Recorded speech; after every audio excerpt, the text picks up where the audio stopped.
जय जय शंकर ओगढ़ धानी, बाएं अंग में सजे भवानी। जय जय शंकर ओगढ़ धानी, बाएं अंग में सजे भवानी। गणपति महाराज की जय, नंदी महाराज की जय, कार्तिकेय महाराज की जय, सभी गणों की जय।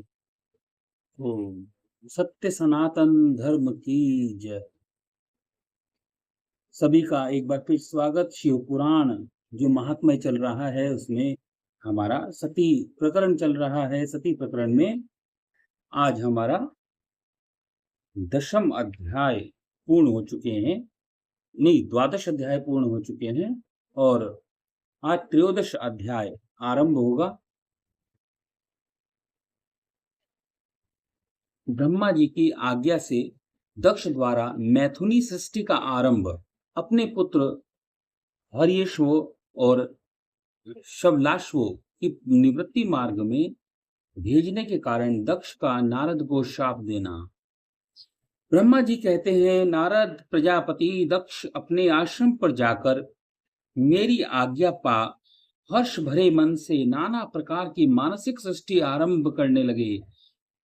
उस प्रजा सृष्टि को बढ़ती हुई न देख प्रजापति दक्ष ने अपने पिता यानी मुझसे ब्रह्मा से कहा। दक्ष बोले, ब्रह्मान तातः प्रजानाथ, प्रजा बढ़ नहीं रही है प्रभु। मैंने जितने जीवों की सृष्टि की थी वे सब उतने ही रह गए हैं। प्रजानाथ, अब मैं क्या करूं? जिस उपाय से ये जीवन अपने आप बढ़ने लगे वह मुझे बताइए, तदनुसार मैं ब्रह्मा जी की सृष्टि करूंगा। तदनुसार इस प्रजा की सृष्टि ब्रह्मा जी के अनुसार करूं, ऐसा मुझे आप उपाय बताइए, इसमें संशय नहीं। ब्रह्मा जी उवाच, ब्रह्मा जी कहते हैं, मैंने कहा, तात प्रजापति दक्ष, तुम मेरी उत्तम बात सुनो, उसके अनुसार कार्य करो। सुरश्रेष्ठ भगवान शिव तुम्हारा कल्याण करेंगे।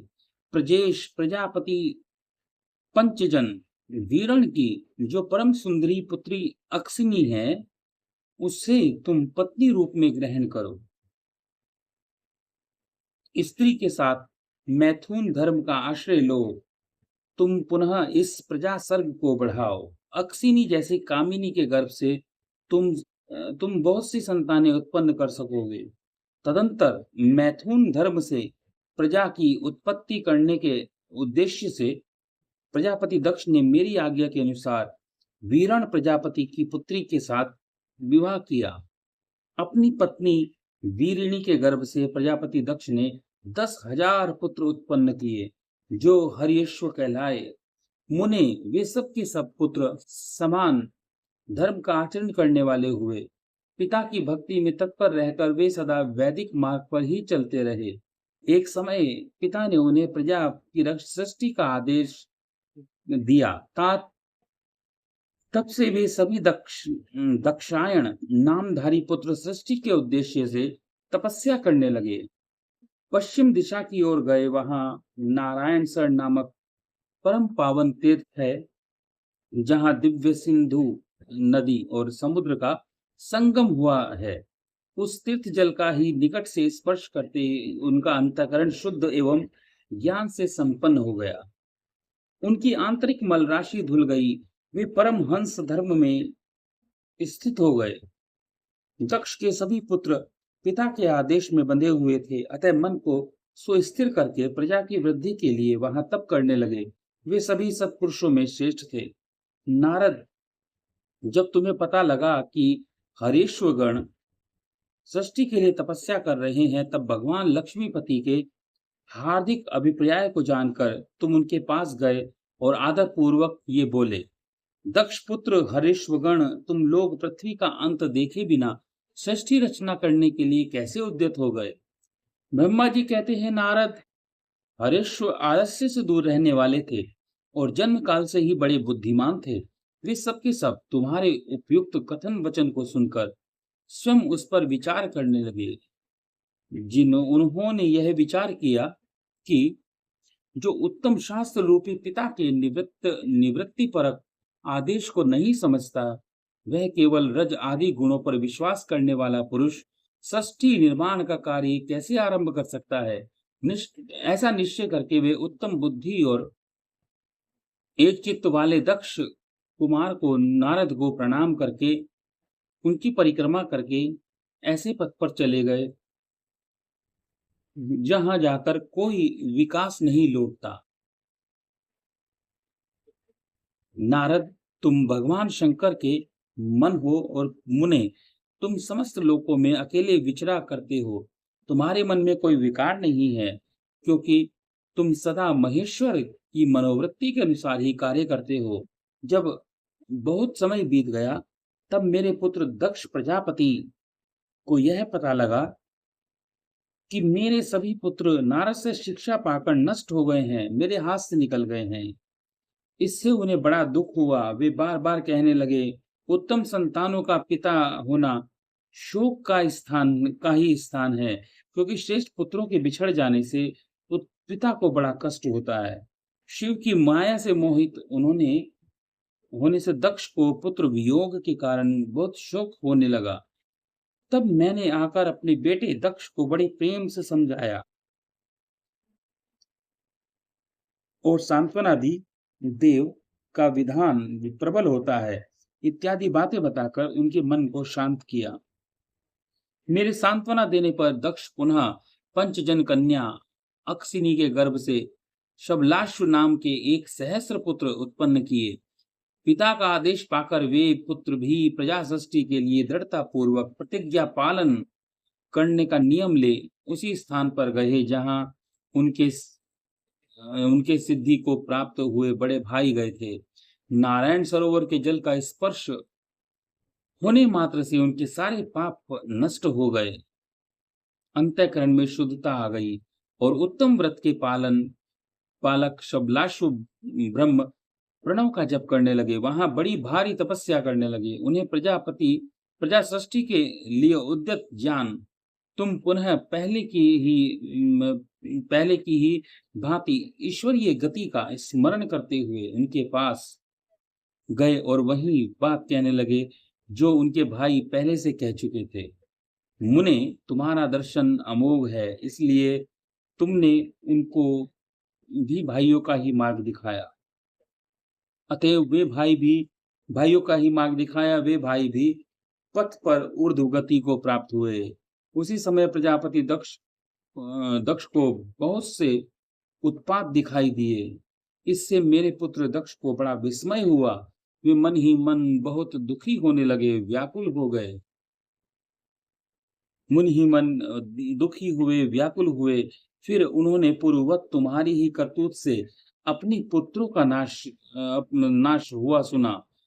इससे बड़ा उन्हें आश्चर्य हुआ। वे पुत्र शोक से मूर्छित हो अत्यंत कष्ट का अनुभव करने लगे। फिर दक्ष ने तुम पर बड़ा क्रोध किया और कहा, यह नारद बड़ा दुष्ट है, दैववश उसी समय तुम दक्ष पर अनुग्रह करने के लिए वहां आ पहुंचे। तुम्हें देखते ही शोकावेश से युक्त हुए दक्ष के होंठ रोष से फड़कने लगे। तुम्हें सामने पाकर वे धिक्कारने लगे और चिंता करने लगे, निंदा करने लगे। दक्ष ने कहा, ओ नीच, तुमने यह क्या किया? तुमने झूठ मूठ साधुओं का बाना पहना है। इसी के द्वारा ठग कर तुम हमारे भोले भाले बालकों को जो तुमने भिक्षुओं का मार्ग दिखाया है, यह अच्छा नहीं है। तुम निर्दय और शठ हो, इसलिए हमने इसलिए तुमने हमारे इन बालकों के जो अभी ऋषि ऋण, देव ऋण और पितृ ऋण, 3 प्रकार के ऋण बताए गए हैं इस सृष्टि में, जो मानव जाति को चुकाने होते हैं। देव ऋण, पितृ ऋण, है ना, और ऋषि ऋण। ये से मुक्त नहीं हो पाए थे। लोक और परलोक के श्रेय का नाश कर डाला। जो पुरुष इन तीनों ऋणों को उतारे बिना ही मोक्ष की इच्छा मन में लिए माता पिता को त्याग कर घर से निकल जाता है, सन्यासी हो जाता है, वह अधोगति को प्राप्त होता है।